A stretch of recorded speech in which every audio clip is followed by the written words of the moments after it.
keep our land glorious and free. O Canada, we stand on guard for thee. O Canada, we stand on guard for thee. Que l'on ouvre les portes. Let the doors be open. Statements by members. Déclaration de député. The Honourable Member for Don Valley West. Thank you, Mr. Speaker. I rise today to recognize a remarkable Canadian, Valerie Dunn. Valerie celebrated her 90th birthday on January 18th. That in itself is remarkable, but I want to focus on Valerie's most significant contributions. In 1980, she started editing and publishing High Rise Community Newspaper. The paper has always been by and for people living in apartment and condo buildings in the Greater Toronto Area, focusing on community news. After 42 years, Valerie is still the editor and publisher of High Rise. It's published 11 times a year, going to many areas in Toronto, including my riding, and just as it was 42 years ago, it is free of charge.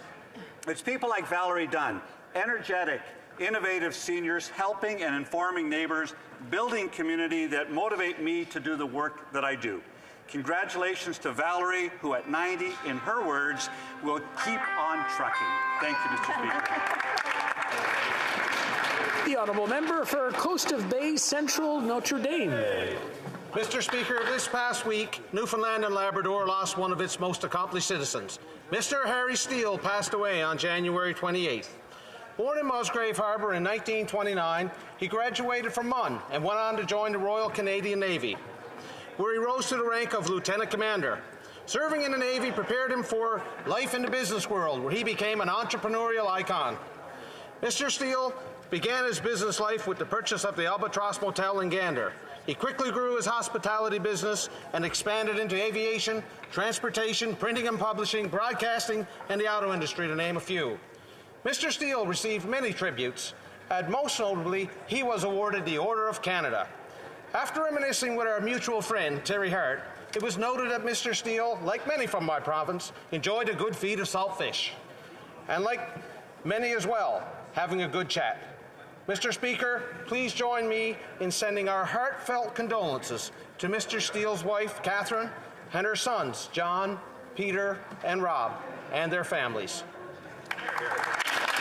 The Honourable Member for Mississauga Streetsville.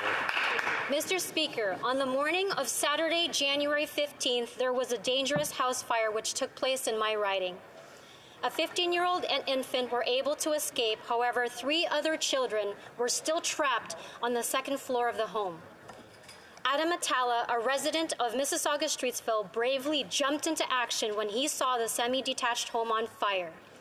A neighbor led Adam into their home, allowing him to jump from the neighbor's roof onto the roof of the burning house. Adam was able to assist 2 of the children who were already on the roof down to safety. As a 3rd child was still trapped in the home, Adam broke the screen of the window to help the child evacuate the smoke-filled room. Adam's heroism and courageous actions ensured that all members of the family were able to flee the home harm-free. Adam's actions reflect the true Canadian spirit of how we as a country can come together to help our fellow Canadians in their time of need. Mr. Speaker, I ask my colleagues of both sides of the House to join me in thanking Adam for his heroic actions. Thank you, Mr. Speaker. L'honorable député de Manicouagan.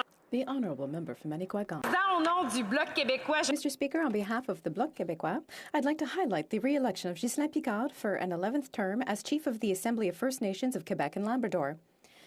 Originally from Pessamit, Ghislain Picard is an Innu who embodies dedication, tenacity, and hope, and who works for ever-increasing consideration of the interests, development, and self-determination of First Nations. Uchima Picard is the Bloc québécois Indigenous Affairs critic. It will be a pleasure and an honor for me to continue building bridges with the First Nations you represent through a respectful, attentive, and continuous nation-to-nation dialogue. Nanitamnika minu awachawat inuat kie anumat akwanika tutanchichi pimutayan chi tai munuwao. Au nom du Bloc québécois. On behalf of the Bloc québécois, thank you.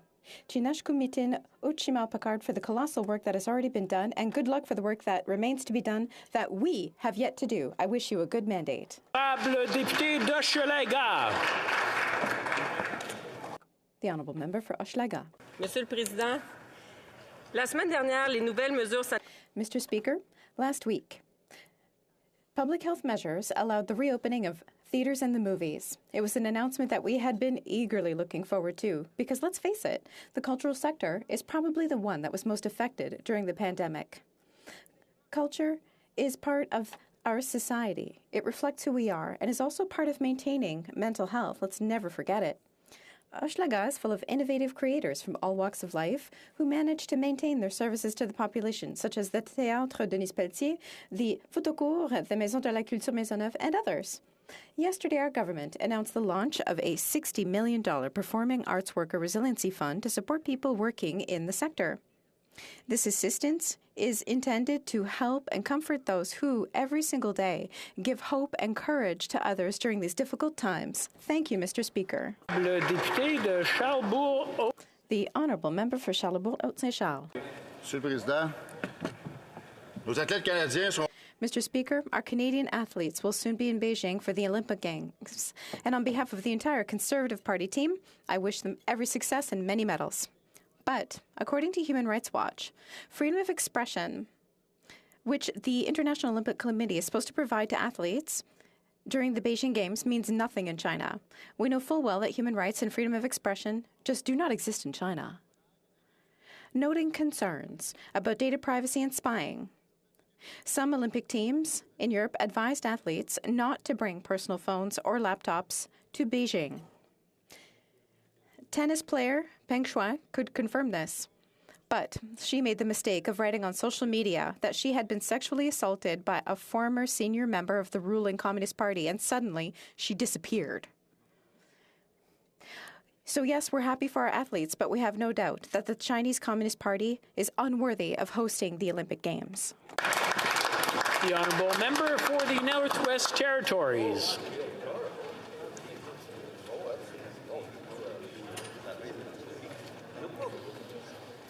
Mr. Speaker, in communities across the Northwest Territories, access to affordable housing is one of the biggest issues my constituents face. That's why I was so pleased last month to join the Minister of Housing and Diversity and Inclusion and local leaders for 3 announcements that will help more NBTers have a safe place to call home. With a $9 million federal investment, the Borealis Housing Cooperative will be able to improve the quality and energy efficiency of 50 units in Yellowknife. We also announced a $5 million top-up for our government's contributions to the Avens Pavilion project. This brings the total federal contribution to this 102-unit seniors facility to $38.7 million. And finally, the communities of Fort Good Hope, Lutsuke, and Fort Providence will have 29 new units thanks to a $9.8 million in funding from the Government of Canada. Our government is making real progress on making housing a reality for more Northerners, and I look forward to adding to this list of investments through the rest of 2022 and for the years to come. Masi Cho, Mr. Speaker. Thank you. For Oakville North Burlington. Oui, nous avons. En fait, nous signalait que le son était insuffisant pour faire la traduction, donc on n'a pas eu de traduction, monsieur. Je m'excuse, j'ai rien entendu. I'm sorry, I didn't hear anything. Le problème est plus que, je m'excuse, est-ce que la députée de Manicouagan... Can the member for Manicouagan repeat what she said? Merci. Je vais enlever mon masque. Thanks, I'll take my mask off, Mr. Speaker. Translation services said that the sound was insufficient for correct translation. I want to remind all members that if they're talking online and if they're in a virtual setting, please use your headset, because without it, our our translators or our interpreters cannot hear what you're saying, and people will not get the full impact of what you're trying to put across. And I know you all have very important messages that you want to get not only to other MPs, but to all Canadians. The honourable member for Oakville North Burlington.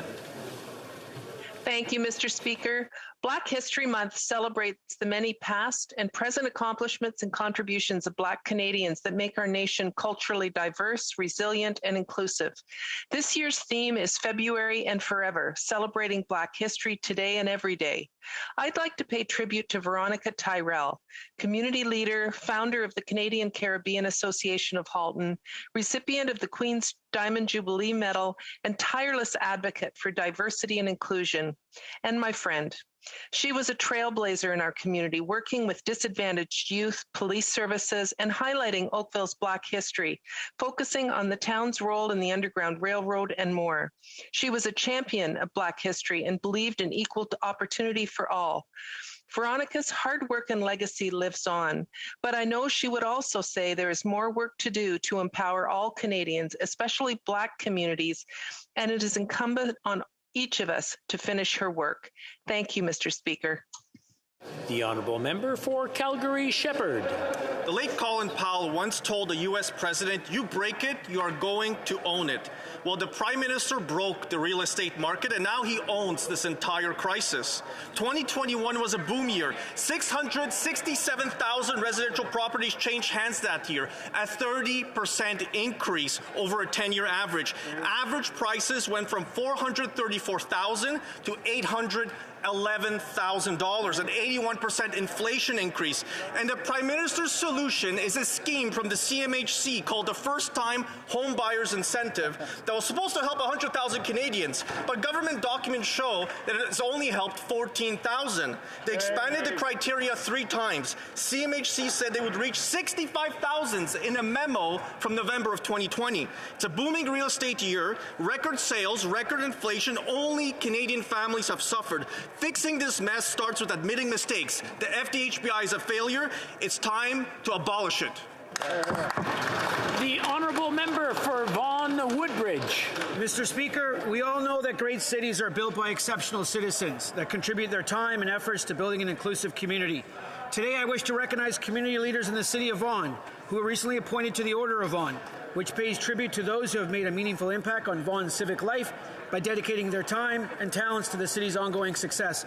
Mr. Speaker, I want to send my heartfelt congratulations to Joseph Scrow for his unwavering commitment to bringing healthcare services to our community, Elvira Caria, an outstanding leader dedicated to public service, and Yolanda De Simone Masci, a lifelong philanthropist, as well as the other recipients for their remarkable life work.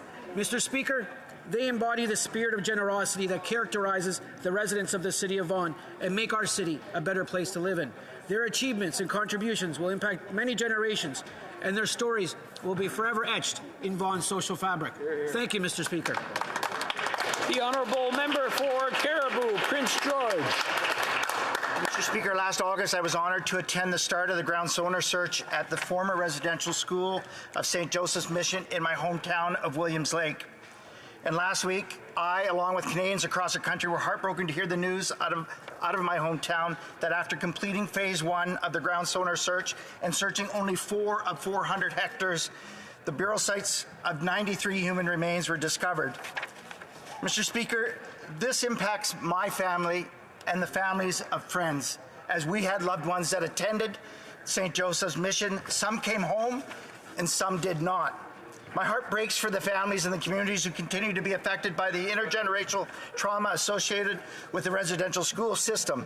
Their pain is real and they deserve justice. To the communities and families, I stand with you and I continue to walk you down the path of reconciliation. I want to thank my good friend, Williams Lake First Nation, Koopy Willie Sellers, and his council and elders for their strong leadership through this extremely difficult time. As Chief Willie said last week, there can be no reconciliation without truth. Mr. Speaker, I agree. Thank you. Here, here. The honourable member for Perth, Wellington. Mr. Speaker, Simon Edgar Dickert loved dinosaurs and sharks the Kratt brothers, and Wild Kratts. And he was always smiling. Even while battling brain cancer for 4 years, he smiled through everything. He fought hard, and he stayed true to his beautiful personality and his sense of humor. When it came time for him to make a wish to the Make-A-Wish Foundation, he thought of everyone else first. He thought of his younger siblings, Sadie, Sean, and Emily, and his parents, Samantha and Tyler. And while he was thinking of everyone else, the community of Mount Forest was thinking of him. Through Gold Bikes for Simon, he became their superhero, raising funds and awareness for childhood cancer. Mount Forest lost its superhero on Christmas Eve. Simon was only 7 years old. Mr. Speaker, may we all work for the day when kids can be kids and childhood cancer is no more. Thank you.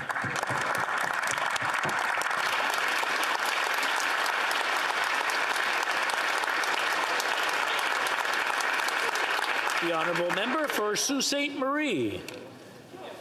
Mr. Speaker, when people think of Sault Ste. Marie's most notable individuals, one person always comes to mind. Dr. Roberta Bondar was born and raised in the Sioux, later going on to study at numerous universities and attained a PhD and a medical degree. On January 22nd, 1992, Dr. Bondar made history as Canada's first woman and the world's first neurologist to enter space. This year marks the 30th year since her amazing mission. She's a recipient of numerous accolades, including a companionship in the Order of Canada. In addition to her extensive scientific career, she's an avid photographer renowned for her natural exhibits on nature. Dr. Bondar continues to be heavily involved in community work and champions promoting literacy, science, and arts for her foundation. Dr. Bondar, congratulations on 30-plus years of excellence, and thank you for all you do to Canada. You continue to inspire boys and girls of all ages to reach the stars. Please join me in congratulating Dr. Bondar. The honourable member for Winnipeg Centre. Mr. Speaker, I was shocked to find out that in Nova Scotia, sexual health centres are being forced to close between April and September due to lack of funding, leaving individuals without access to services. Further, 9 provinces have declared outbreaks of sexually transmitted infections. Access to sexual health centres and services are foundational for reproductive justice. Mr. Speaker, this government is a self-proclaimed feminist government. However, their behaviour reflects otherwise. I would like to remind this government that reproductive justice is critical for gender equality, and this includes the right of individuals to freely make choices about their reproductive health and access to reproductive services. I am imploring this government to recognize this right to bodily autonomy and support provinces in funding sexual health services to ensure this right is upheld. Thank you, Mr. Speaker. L'honorable député de Trois-Rivières. The honourable member for Trois-Rivières. Mr. Speaker, I wish to pay tribute to an institution in my riding which is celebrating its 140th anniversary, its own Chamber of Commerce. It was founded in 1871, which makes it the oldest one in Quebec. It helped contribute to the building of several key facilities. For the first time, women were admitted. They led a campaign to convince the government to build a bridge over the St. Lawrence. In the 80s, it contributed to many key accomplishments, including revitalizing the downtown. Today, it includes many members who constitute a very strong business network, contributing to the success of its members. For the 140th anniversary of this organization, I want to congratulate the president, as well as the temporary PDG, and the entire board of directors. Member for Peace River Westlock. Mr. Speaker, yesterday in this House took these steps to adopt multiple motions deploring and condemning hateful and racist symbols. These motions were adopted unanimously. It was the right thing to do. We must also denounce hateful and racist actions whenever they happen, including anti-Muslim, anti-Black, or them if they're directed at any group. Every person possesses inherent God-given dignity, and as legislators, it's incumbent on us to protect this dignity and condemn racism in all its forms. Blackface has a painful history. From minstrel shows in the 19th century to more recent examples, blackface continues to portray racist caricatures of black people. Yesterday, the Liberals blocked the unanimous consent motion that I brought in this chamber condemning the use of blackface. Mr. Speaker, I urge all parties in this House to be united in fighting all forms of racism and anti-black hate, including the use of blackface. Thank you, Mr. Speaker. The honourable member for Hull Aylmer. Every February, I normally rise to encourage parliamentarians and Canadians to celebrate Black History Month. These are not normal times. This past weekend, a small minority thought it acceptable to bring swastikas and Confederate flags to Parliament Hill. Let's not mince words. The Confederate flag is a symbol for slavery. Whips deformed black bodies, forced labor, mangled limbs. Torture almost always preceded lynchings.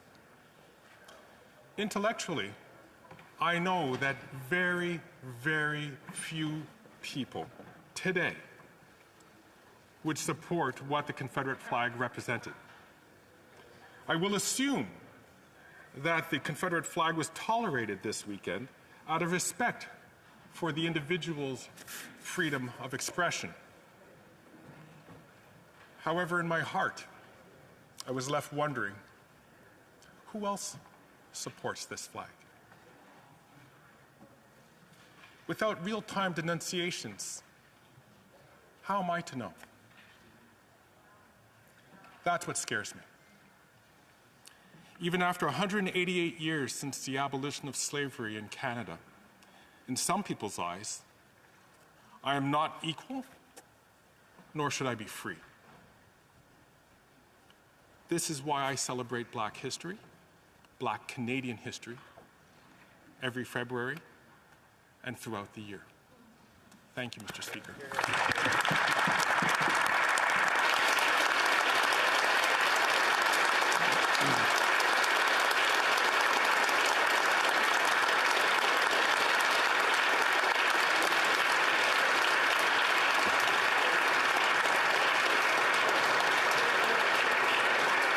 Oral questions. Question orale. The honourable member for Portage Lisbon.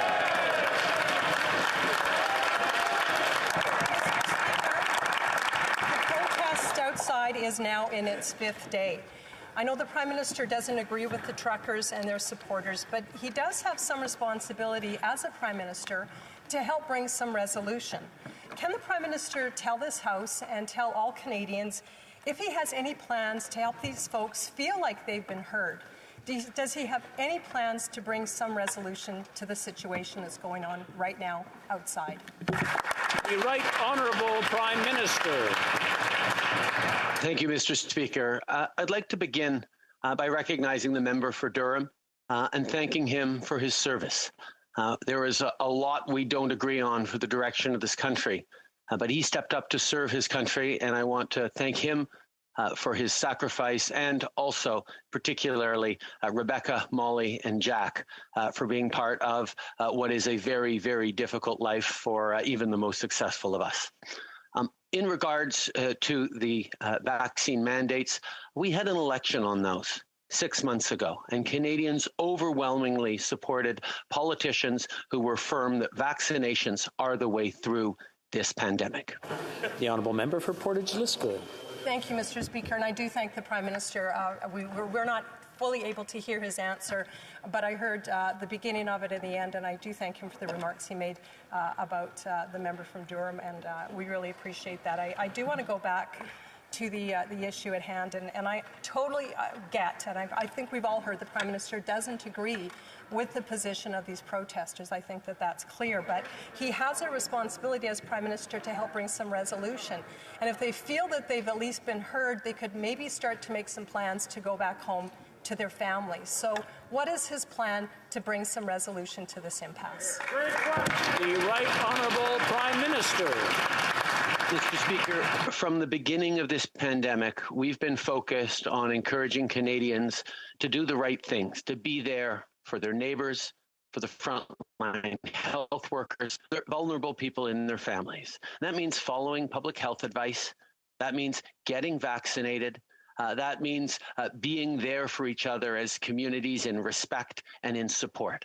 And we have been extraordinarily engaged in encouraging people to continue to get vaccinated. Over 100,000 Canadians got their first doses just last week. There is more to do, and we will continue to listen to people who have concern as we work together. The honourable member for Portage-Lisker. Mr. Speaker, we all know the supply chain is fragile, and it's causing great challenges to families across the country who are facing price increases. We know the pandemic has created tremendous stress on all parts of the economy, but the Prime Minister has definitely added another layer to this already problematic situation. Will the Prime Minister admit that he is responsible for adding another layer of burden on families, and what is he going to do to fix this? Right Honourable Prime Minister. The Conservatives seem to be under the mistaken understanding that our supply chains have been disrupted by vaccine mandates, when in fact our supply chains have been disrupted by COVID. And the best way to counter COVID is to make sure that people can do their jobs and continue to deliver goods to Canadians so we can get through this in safety. And that means following the lead of the almost 90% of Canadians truckers who have been vaccinated and getting vaccinated. That's how we get through this. Honorable député. The honourable member for Louis Saint Laurent. Well, the least we can say is that COVID is having an impact, but the Prime Minister isn't acting. In his last report, the PBO said that if the government continues on this path of spending in an out-of-control fashion, it will have a direct impact on inflation. And he shouldn't blame this on COVID, because the PBO himself said that COVID was not causing inflation. It was government spending. So the Prime Minister doesn't listen to families, doesn't listen to the opposition, but he can at least listen to the PBO and start controlling spending. The Right Honourable Prime Minister. Mr. Speaker, I'm certain that the Parliamentary Budget Officer did not say that COVID had no impact on inflation. We know very well that the global inflation crisis we're going through is directly linked to COVID-19. And the best way to get our economy back on track, to help people get through this pandemic and through this health crisis, is to be there for each other. And that's the promise that we made at the very beginning, and that's what we'll continue to do. The honourable member for Louis Saint Laurent. Well, one reality that all Canadian families are facing, Mr. Speaker, including wealthier ones and poorer ones, is inflation. That has a real direct impact on families when they go to the grocery store, for example. Currently, the annual grocery bill for a family is $1,000 more due to inflation. You'd have to go back 30 years to see that kind of inflation rate. According to the Prime Minister, the whole world is facing the exact same problem. No, Mr. Speaker, Canada is facing this problem because it has out-of-control spending. When will the Prime Minister rein it in? The Right Honourable Prime Minister. It's disappointing to see the Conservative Party of Canada completely ignore facts and reality. They're not recognizing that inflation is a worldwide phenomenon that is directly linked to COVID. It's not something that we created here in Canada, but it's something that we are reacting to. And as a government, we've reacted to it as we always have from the very beginning. We've reacted to it by standing there for Canadians and giving everything it takes. The Conservatives want us to do less, but we will be there to help Canadian families as we've always promised. The Honourable Member for Belleuil-Chambly. Thank you, Mr. Speaker. Allow me to also show respect for the member for Durham, who had always shown great rigor and commitment to this country.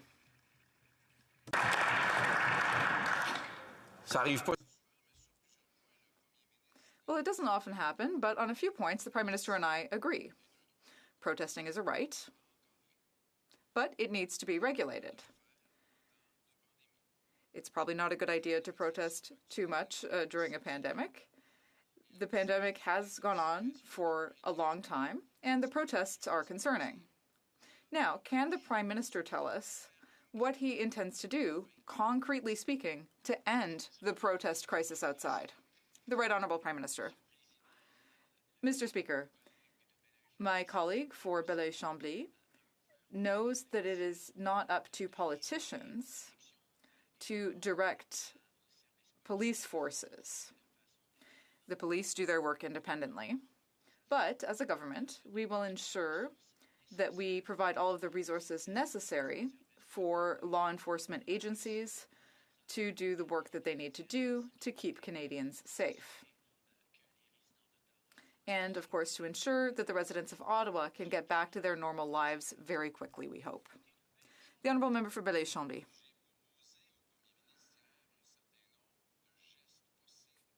I mentioned to the Prime Minister a number of things that could be done and that the federal government could do under its jurisdiction. For example, they could encourage the protesters on the Hill to leave. But all of the proposals we made were not picked up by the Prime Minister. He has done nothing. Now, has the Prime Minister laid down a timeline for the protesters leaving? And how long will he tolerate this situation before taking action? The Right Honourable Prime Minister. Mr. Speaker, my honourable colleague knows well that a few days ago I did say that it was time for these protesters to leave, that they have been heard and that they should now leave Ottawa so that residents here and parliamentarians can go on with their lives and their work. We will continue to work with law enforcement agencies to ensure that people are protected and to ensure that this protest, which is now becoming illegal, does come to an end. The Honourable Member for Burnaby South. Since the beginning of this pandemic, healthcare workers have been harassed. They've been the subject of a verbal assault. They've been blocked from going to their places of work. Vaccination centers have been shut down. We passed a law to protect healthcare workers, but it's not being enforced. At a minimum, we need to make sure frontline healthcare workers are safe in doing the important work of protecting us and saving our lives. Why are the laws to protect healthcare workers not being enforced? Honourable Prime Minister. Mr. Speaker, I want to thank the Leader of the NDP and indeed all parliamentarians who supported our law to bring extra protections to frontline healthcare workers. There is no excuse and no reason for a frontline health worker to be verbally assaulted or harassed on their way into work to save the lives of Canadians. That's why we move forward on that, and that's why we will always stand to ensure that our frontline health workers are getting the protections they need while they are busy protecting the rest of us. The Honourable Member for Burnaby South. I also want to take a moment to acknowledge the work and the sacrifice of the member from Durham. We disagree fundamentally on how to help Canadians, but I want to thank him for his service. Depuis le début de cette... Since the beginning of this pandemic, our healthcare workers have been harassed, verbally assaulted, and even prevented from going to their workplaces.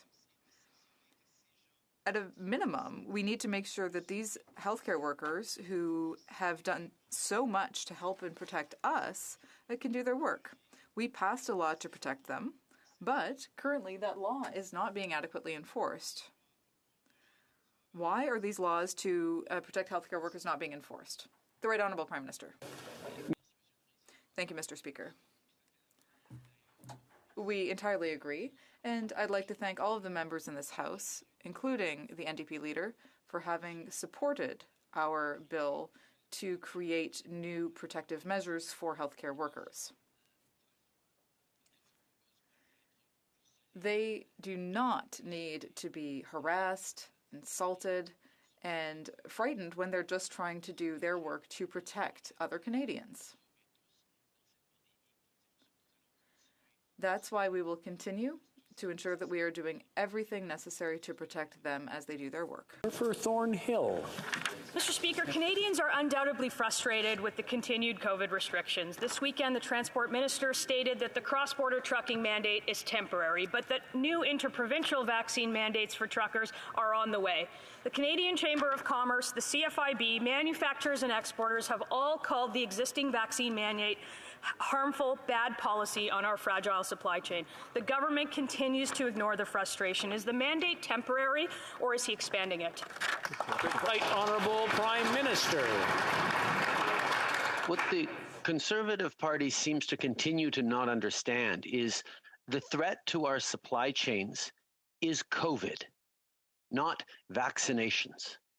That's why we will continue, as we told Canadians we would in the last election, to encourage strongly all Canadians to get vaccinated, including with mandates for anyone who travels by plane or train, including for members of the federal public service, and including for people in federally regulated industries. The way we get through this is through vaccines, and that's what we're going to stay steadfast to.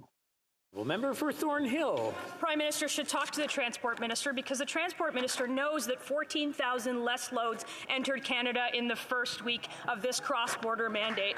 And the Minister knows that the price of a load has increased 300% to 400% since the beginning of this mandate. And the Minister knows that the Canadian business community, as well as trucking organizations, have all expressed their concern about this cross-border mandate on our fragile supply chain. So I'll ask again, when will the Minister officially ignore all of these stakeholders and all of these facts and announce an additional provincial mandate?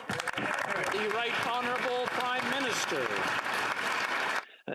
Mr. Speaker, once again, the vulnerabilities to our supply chain come from COVID. The way to counter COVID is through vaccinations. I would encourage the members of the Conservative Party to listen to the almost 90% of truckers in this country who've chosen to get vaccinated, to keep themselves safe, to keep their families safe, to keep our frontline health workers from getting overwhelmed, and to continue to be able to do their jobs of putting food on Canadians' tables. We thank them deeply for their continued work, and we'll always be there to support and protect them. Member for Barrie Innisfil. In December, we found out that the Liberals were secretly tracking the mobility data of 33 million Canadians during the pandemic. The only reason Canadians found out is because a request for proposal was issued to continue tracking the mobility data for another 5 years. Serious concerns have been raised by security and surveillance experts on what security measures and protocols were put in place to protect the personal privacy data of 33 million Canadians who were spied on. On Monday, the Ethics Committee unanimously passed a motion to postpone the RFP. Will the Prime Minister respect the committee's decision and cancel the RFP? Right Honourable Prime Minister. Unlike the Conservative Party, we believe data and evidence need to inform our response to COVID-19. It's crucial to inform policy and decision-making. The Public Health Agency of Canada has used de-identified data without personal identifiers to inform the government's response to the pandemic and worked closely with the Privacy Commissioner throughout. We've also publicly provided Canadians with that information since 2020 to keep them informed. We remain focused on Canadians' health and safety and continue to uphold the privacy standards they rightfully expect. Member for Barrie Innisfil. I wish the Prime Minister felt that way about the Winnipeg lab documents. Security and privacy experts are concerned about the security protocols and measures that were put in place to protect the privacy of Canadians in this data scoop. Why was it done in secret without the user's consent? Why wasn't the Privacy Commissioner consulted? Where a Canadian eats, where they get gas, what family members they visit, and how many times they go to Costco is no business of this government, especially in a pandemic. Does the Prime Minister not understand that personal privacy protection is the foundation of our democracy? The Right Honourable Prime Minister. Once again, Mr. Speaker, we see that the Conservatives continue their ill-informed and ill-advised war on data. As we said, we have worked with the Privacy Commissioner to ensure that all data is de-identified, but Canadians can understand that in a public health crisis like this pandemic, it is important to be able to do everything necessary to keep Canadians safe while respecting their privacy, which is exactly what we've done. While the Conservatives continue their war on data and vaccines, we'll continue to do everything we need to keep Canadians safe and uphold their rights and freedoms. The Honourable Member for Bellechasse-les-Etchemins-Lévis. Mr. Speaker, two food banks in my ridings are starting to see people come in that they've never seen before. And the demand for food from food banks has doubled. Now we're not just seeing people who might be on unemployment insurance, but also people who are working, who have a salary, but still can't make ends meet. Does the Prime Minister recognize that Canadians are having such a hard time paying their grocery bills? They're even having a hard time paying for gas and housing. Gas was $1.61 yesterday in my riding. The Right Honourable Prime Minister. Mr. Speaker, we know that food insecurity is something that affects a huge number of Canadians and has been affecting them from the beginning of this pandemic. That's why we dedicated hundreds of millions of dollars to support community organizations that are there to help families in need. With the rising cost of food and the pandemic, we will be there for them. We will continue to help these community organizations and volunteers who are working tirelessly to help their fellow citizens. We will continue to be there for Canadians as we promised at the beginning of this pandemic. The Honourable Member for Bellechasse-les-Etchemins-Lévis. But we're not seeing the results of those efforts on the ground. People can't buy food. They're having a hard time buying houses. They're having a hard time paying their rent. So can the Prime Minister stop answering from his brain and start answering from his heart and actually address these Canadians in need? The Right Honourable Prime Minister. I understand how tired and frustrated Canadians are. This pandemic has been going on for 2 years, and it has brought many, many struggles to Canadians, including when it comes to the cost of living. That's why we're investing in affordable housing, we're investing in more daycare spots, and we're helping Canadians through this extremely difficult situation. We will continue to be there for them. And $8 out of $10 of all of the aid provided to Canadians came from the federal government in this pandemic. We will continue to be there for people. The Honourable Member for Belleuil-Chambly. Mr. Speaker, money always comes out of taxpayers' pockets. I hope that the Prime Minister won't tell us, won't do what he did in the past and defer responsibility to the province's municipalities. Right now, people in this community are having to listen to horns day and night. People are being harassed and intimidated. We've heard that things are degenerating and that camps are even being set up by protesters. Is it not time that we set a deadline for the end of these unfortunate protests? The Right Honourable Prime Minister. Mr. Speaker, one of the important issues with a situation like this is to respect our institutions, systems, and laws. The member for Belleuil-Chambly knows very well that politicians are not the ones who order law enforcement agencies to take any particular action. We are here to provide resources if law enforcement agencies request them, but they are the ones who are doing the work on the ground, and we want to see a peaceful resolution to this conflict. The Honourable Member for Belleuil-Chambly. The Prime Minister takes responsibility when he feels like it and doesn't take responsibility when he's too afraid to do so. Now, we've made clear proposals that have to do with federal jurisdiction.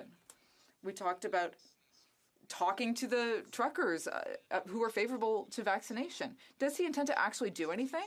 Or will he simply throw petty insults at them while they camp out for the long term? The Right Honourable Prime Minister.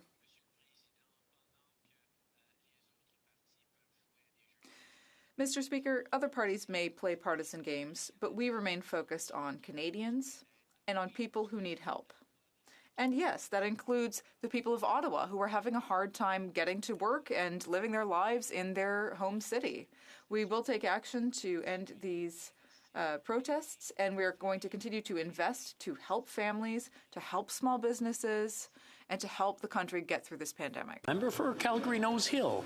Thank you, Mr. Speaker. Could the Prime Minister please update the House and tell us what percentage of Canadians currently rely on foreign imported energy to heat their homes? The Right Honourable Prime Minister. Mr. Speaker, we know how important it is to continue to invest in transforming our energy mix in this country.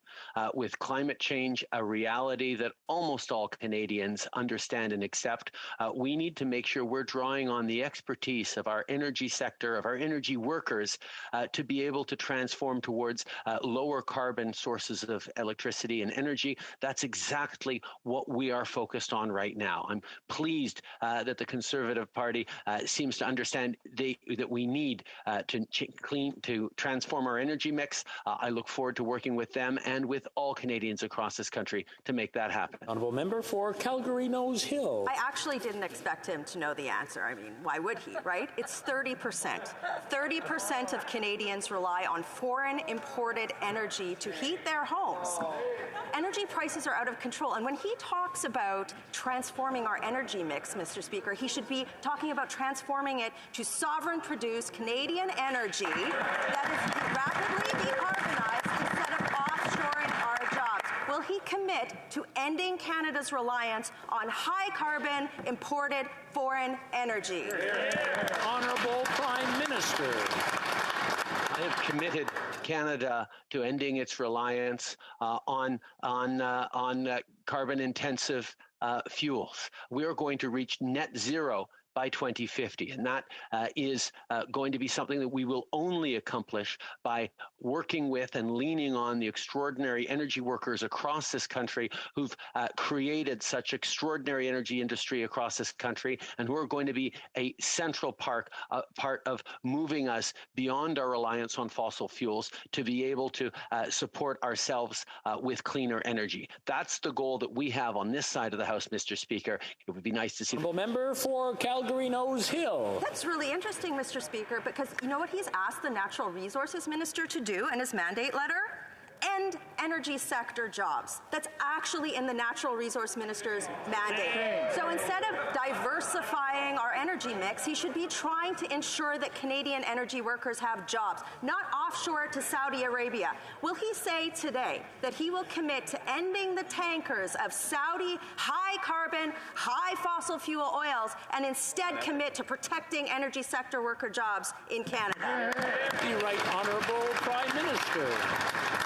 Mr. Speaker, the Conservative Party of Canada is doing no benefit to workers in the oil industry when it pretends that all will be well as they whistle past the graveyard, because the reality is the world is moving off of fossil fuels. It'll take decades, but it is doing that. And what we need to do is plan for and create those good jobs in the energy industry that will come from renewables, come from hydrogen, come through technologies like CCUS. Unfortunately, the Conservative Party of Canada is doubling down on an approach. Member for Calgary Nose Hill. Canadians know what just inflation looks like. Higher prices, less stuff on the shelves. Let me tell you what just transition looks like. Higher greenhouse gas emissions and more offshore jobs. This Prime Minister has seen greenhouse gas emissions rise under his time in office. He's seen us spend billions and billions and billions of dollars on debt, all while erasing good-paying Alberta and Saskatchewan jobs in the energy sector. Instead of giving our jobs to Saudi Arabia, he should be working with the energy sector to reduce its reliance. Why hasn't he done so? The Right Honourable Prime Minister. At least Canadians are faced with a very clear choice right now. I thank the member for Nose Hill for being so articulate about it. Canadians can either move forward on continuing to rely on fossil fuels, or they can choose the path that this government has taken to ensure that we're supporting our energy workers as we transform towards less reliance on fossil fuels, as we get to net zero. I know the future that Canadians want to choose because that's how they voted in the last election, for parties serious about fighting climate change. I really hope the Conservatives take a hard look at that policy. Well, member for Burnaby South. Mr. Speaker, it is inexcusable that after every wave, our healthcare system continues to be on the brink of collapse. This isn't a surprise. COVID has exposed that our healthcare system is fragile because of decades of underfunding by federal governments, whether conservative or liberal. We need to make sure our healthcare system is there for people when they need it most. The Prime Minister wants to wait until after the pandemic. We disagree. People can't afford to wait. People need that care now. So will the Prime Minister commit to increasing healthcare transfers immediately to protect our healthcare system and the people who need it most? Honourable Prime Minister. Every year, the federal government transfers over $40 billion to the provinces for the delivery of healthcare in their jurisdictions. On top of that, over the past 2 years, we invested an additional $63 billion in healthcare investments and things that include vaccines, but also include transfers to provinces. We know that there is a need for us to step up in healthcare, and we have done so both immediately, and we've committed to doing so in the future. And we look forward to robust conversations with the provinces on how best to deliver good health care for all Canadians. The honourable member for Burnaby South. La réalité, c'est notre... The reality is that our health system is in danger. We need sustainable funding. This means an increase in healthcare transfers. Every time we have a new wave of COVID-19, we can't accept that our healthcare system becomes fragile. We need support right now. The Prime Minister says we have to wait until after the pandemic is over, but people can no longer wait. Can the Prime Minister commit to increasing health transfers immediately? The Right Honourable Prime Minister. Mr. Speaker, the reality is that in addition to the $43 billion that we're sending the provinces every year for their healthcare systems, over the past 2 years, we spent $63 billion more on things like vaccines, tests, transfers to provinces, support for healthcare systems to ensure that we can be here for people across the country. And yes, I've already committed to transferring more money to the provinces, and we will do so, but we need conversations to make sure things are done properly and that we deliver true results for Canadians.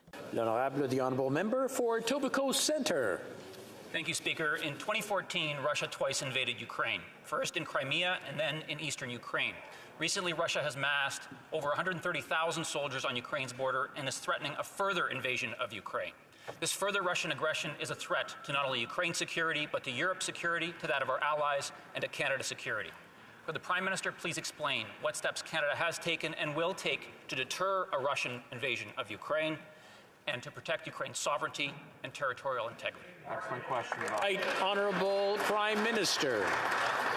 I want to thank the member for Etobicoke Centre for his tireless advocacy on behalf of the Ukrainian community, both here in Canada and abroad. We're working with our NATO allies, and we've extended Operation Unifier. We continue to work with them to coordinate our responses to deter further Russian aggression. When Ukraine needed support financially, we were there with a loan of $120 million. When Ukraine needed more support for military training, we stepped up. And when Ukraine needed more cyber support, we were there. Rest assured, we will continue with our support for Ukraine. The honourable member for Foothills. Mr. Speaker, farmers and ranchers across Western Canada are out on the roads protesting and desperately trying to be heard. The feed crisis across Western Canada is devastating. And a chinwag with CP Rail and a virtual supply summit has done nothing to address a critical animal health issue. And the trucking mandates are making things even worse for Manitoba pork producers. With this crisis, why is the Prime Minister ignoring Western Canadian farmers? Why isn't he doing something to address this feed shortage crisis? Right Honourable Prime Minister. Mr. Speaker, COVID has disrupted our lives in many different ways, and things are hard for farmers like they are hard for people right across the country, even as we rely on them to continue to put food on our tables, to continue to support us. So we thank them for that.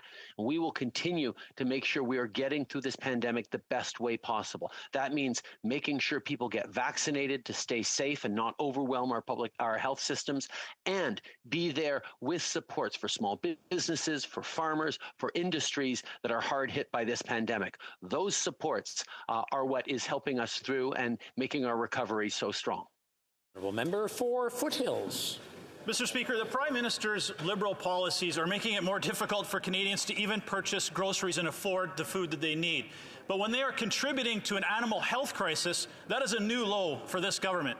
Instead of gauging the feed in their bins by the weeks or even the months, the ranchers are gauging it by the minute. Many of them are scraping the bottom of the bin.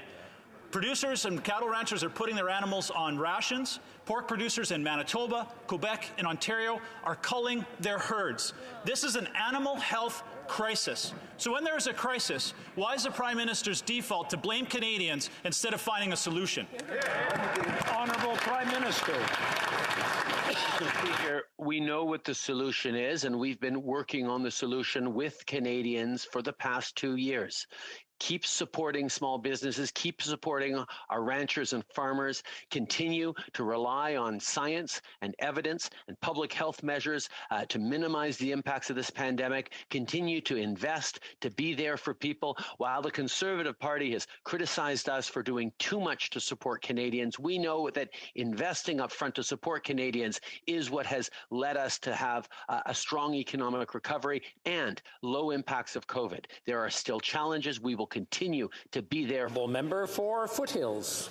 So, Mr. Speaker, the Agriculture Minister came back from Washington and said the U.S. mainland is going to be open to PEI potatoes in the coming weeks, and we'll have access to Puerto Rico maybe this week.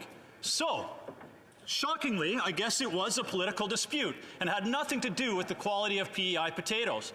So, knowing now that it is a political dispute, will the Liberals lift their self-imposed export ban on potatoes to the United States this month, yes or no? Honourable Prime Minister. Mr. Speaker, when I sat down with President Biden just a few months ago, we spent time directly speaking about this potato issue. We know that the hard work and the quality of the potatoes grown in Prince Edward Island is without dispute. We support those farmers. We support farmers across the country. We will continue to work with our partners, particularly the United States in this case, to resolve it and to demonstrate that Canadian potatoes are among the best in the world. Member for Foothills. Mr. Speaker, Islanders aren't looking for promises. They're looking for results.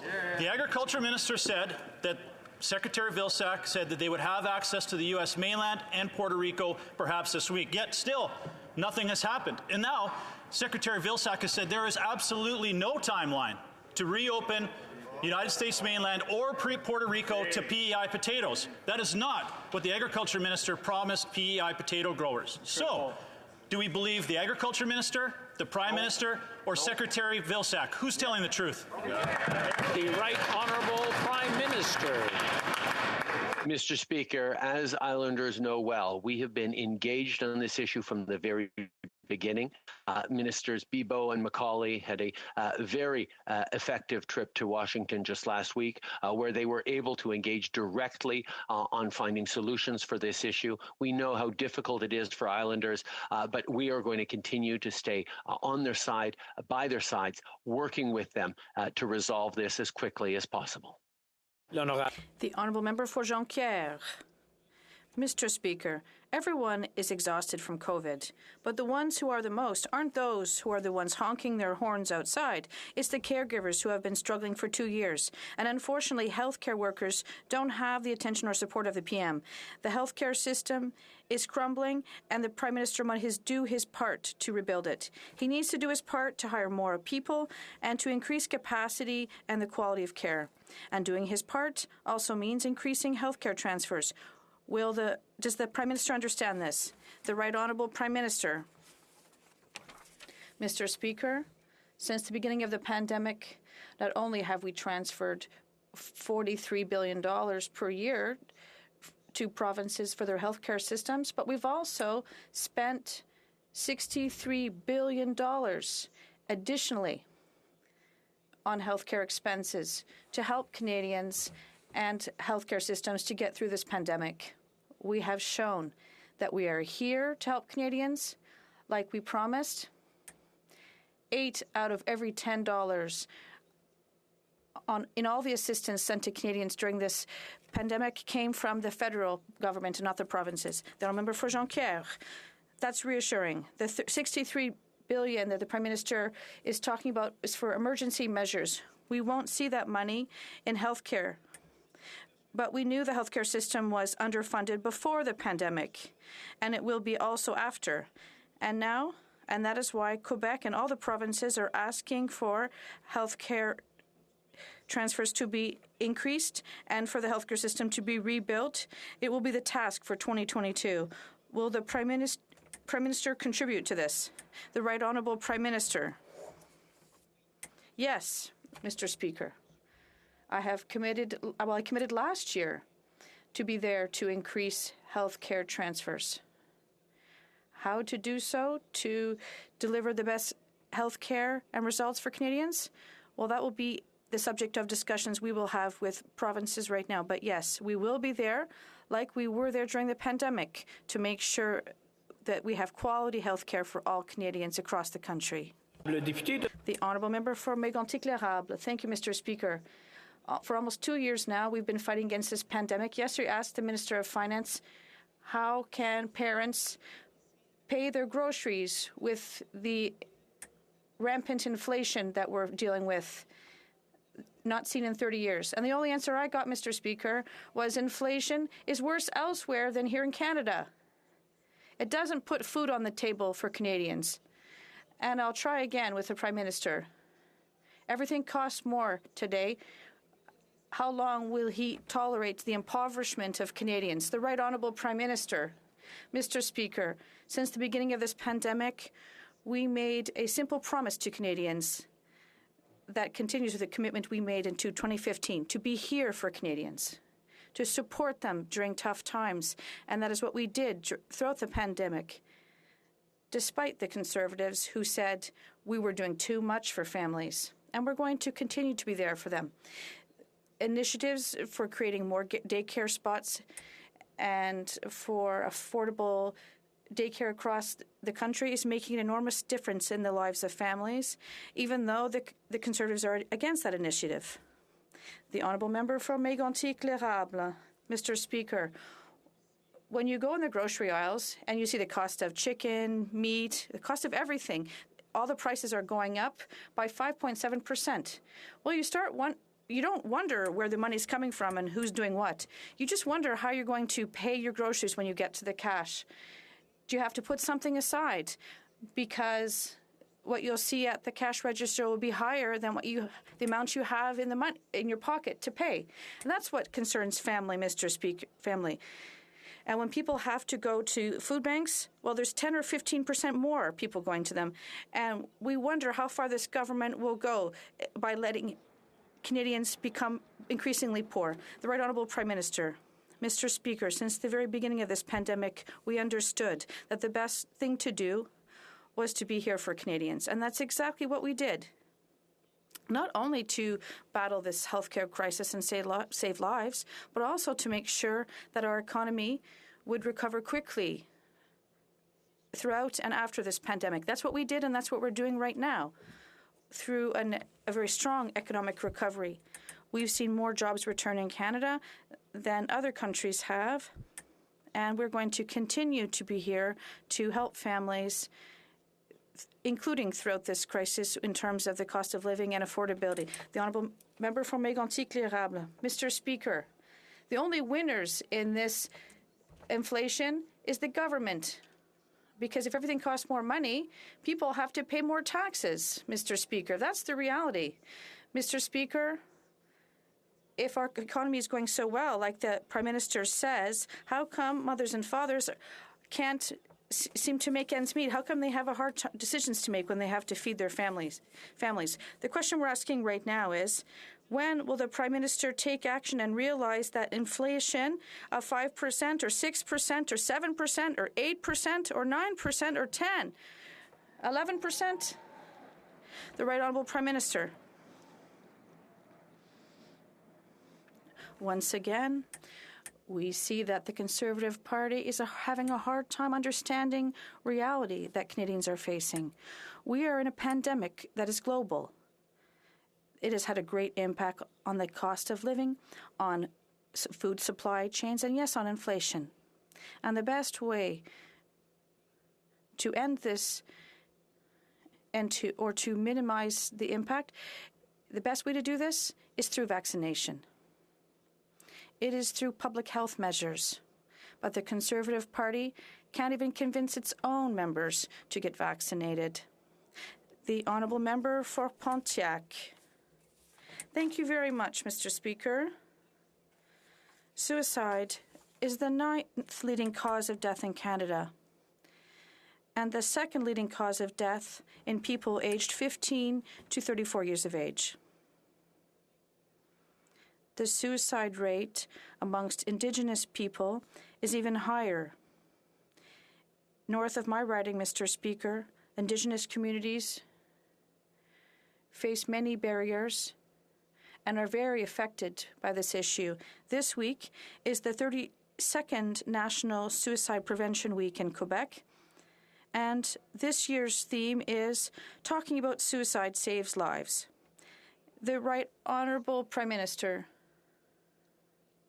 I'd like to thank the member for her question and for her commitment.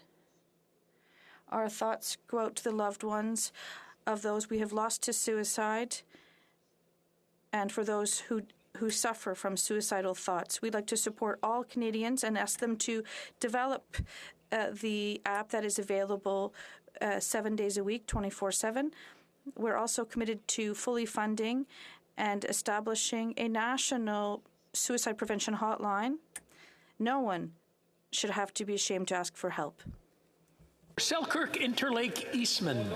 Mr. Speaker, Russia is threatening to further invade Ukraine and has massed over 100,000 troops on its borders. While the world is watching, hoping Canada would do more and stand up and do the right thing, this Prime Minister sent his Foreign Affairs and Defense Minister to Kiev empty-handed. Half measures are not going to get this job done. We know that President Putin is provoked by weakness, the very weakness this Prime Minister is demonstrating.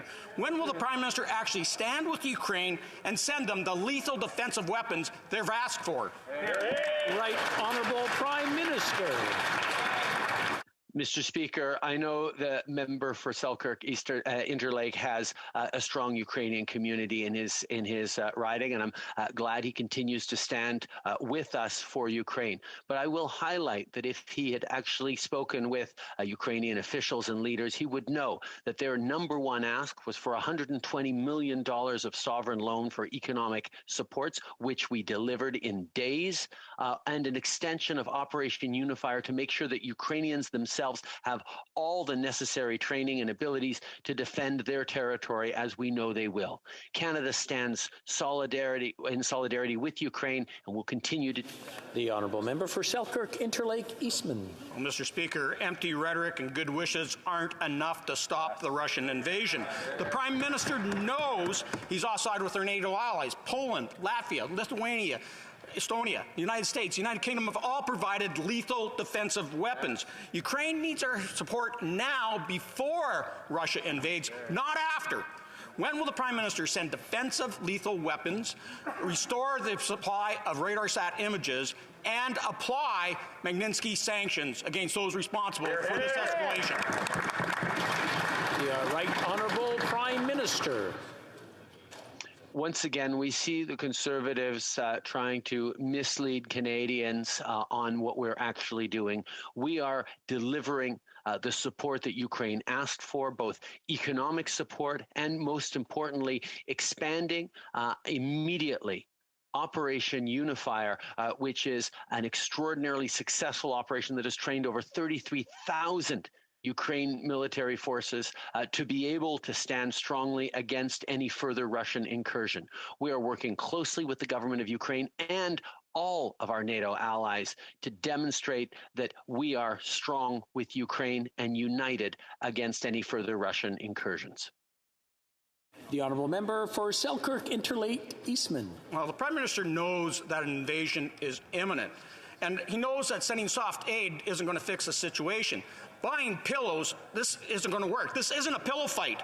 He knows that the non-essential diplomatic staff at our embassy in Kiev have been evacuated. He knows that our soldiers in Operation Unifier have all been moved west. Instead of standing by and watching Russia invade, will the Prime Minister finally do the right thing and give Ukraine the lethal weapons it desperately needs now? Not later, now. The Right Honourable Prime Minister. Let me check with the... Mr. Speaker, Canada, alongside its allies, stands with Ukrainian governments, Ukrainian people, Ukrainian territorial integrity. That is what we have always done. Every different country looks for the best ways it can help. And what Canada is continuing to do is something that is extraordinarily valuable to the Ukrainian people, which is Operation Unifier, which is direct training of tens of thousands of Ukraine military personnel to be able to defend their country. It has been the number one ask of President Zelensky and others, along with financial supports that we delivered in days. We will continue to do what is needed to de-escalate the situation and to stand with the honourable member for Brampton Centre. Mr. Speaker, as we know, one of the ways we can prevent transmission of the COVID-19 and to protect our families and communities is the use of rapid tests. At the beginning of January, our government committed to obtaining 140 million rapid tests by the end of the month. Can the Prime Minister tell us how many rapid tests Canada has received since the beginning of the 2022? Thank you. The Right Honourable Prime Minister.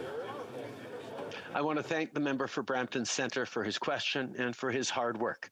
We're working around the clock to keep Canadians safe and ensure provinces and territories have the tools they need to fight COVID-19, first and foremost with enough vaccines for everyone. But that also includes procuring more rapid tests. We committed to procuring 140 million new rapid tests in January of 2022, and that's exactly what we've done, with millions more arriving every day. We hope all parties will support the legislation we introduced this week, a $2.5 billion investment to continue purchasing all the necessary supports for Canadians. Well, member for Burnaby South. New Democrats have long been raising the concern that clawbacks to GIS are impacting vulnerable seniors who can't pay their bills or pay their rent. We know that the Prime Minister is talking about fixing this problem in May, but seniors can't afford to wait until May. We just learned of a senior who passed away yesterday. They had their GIs clawed back. They could not afford the nutritious meals they needed, nor could they afford the type 2 diabetes medication that they needed. I'm haunted by the thought that this senior might still be with us today if their GIS was not clawed back. So will the Prime Minister commit to fixing this problem now and not waiting until May? Honourable Prime Minister. Mr. Speaker, our priority has always been to be there for the most vulnerable, especially our seniors. That's why we worked hard to strengthen income security for seniors, including with increases to GIS. We're making major investments through a one-time payment for seniors whose benefit had been affected by pandemic supports. We know we have more work to do, and we're still going to be there to support seniors and look forward to working with all parliamentarians to do exactly that. Member for Spadina, Fort York. Mr. Speaker, my question is to Minister of Mental Health and Addictions. Colleagues representing urban centres, along with just about everywhere else, is fully aware of the opioid crisis in Canada. The number of deaths and related destruction in our communities is staggering. I've seen this firsthand on my safety walks with Toronto Police. In 2020, my riding of Spadina, Fort York saw 57 deaths, the second highest fatality zone in Toronto. Mr. Speaker, opioids claim the lives of 19 Canadians per day, and over 24,000 have died. Can the Minister inform this House what the government is doing to end the carnage? Honourable Prime Minister. Mr. Speaker, we all know that the opioid epidemic has worsened during this pandemic. We have to continue treating this as a health issue, not a criminal one. The first ever federal Minister of Mental Health and Addictions will be advancing a comprehensive strategy, supporting the provinces and territories and working with Indigenous communities to provide access to a full range of evidence-based treatment and harm reduction, to improving public education and reducing stigma, and to create standards for substance use treatment programs. We will use every tool at our disposal to end this national public health crisis. That's all the time we have for question period. C'est tout le temps que nous avons.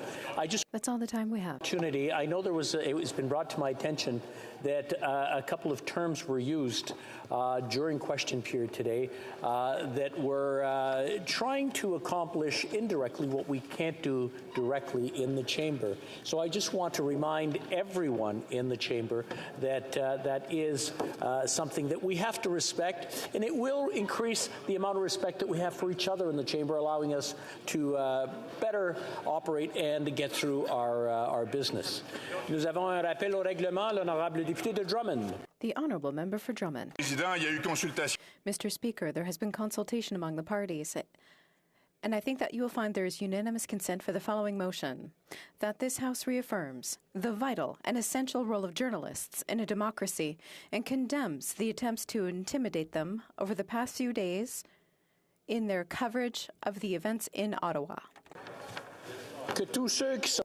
All those against the motion will please say nay. The House has heard the terms of the motion. All opposed to the motion will please say nay. It is carried.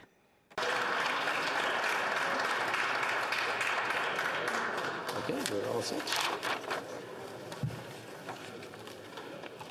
Tabling of documents. The Honourable Minister for International Trade, Export, Promotion, Small Business and Economic Development. Mr. Speaker, pursuant to Standing Order 32.2, I have the pleasure to table in both official languages the annual report of the 2019-2020 Canada account as prepared by Export Development Canada. Thank you. Merci. Dépôt de projet de loi. Introduction of government bills. The Honourable Minister... Oh, sorry, just a minute. I'll actually read this first. Mr. Rodriguez, seconded by Ms. Fortier, asks for leave to table a bill entitled An Act to Amend the Broadcasting Act and to make related and consequential amendments to other acts. Is deemed adopted. Mr. Rodriguez, seconded by Ms. Fortier.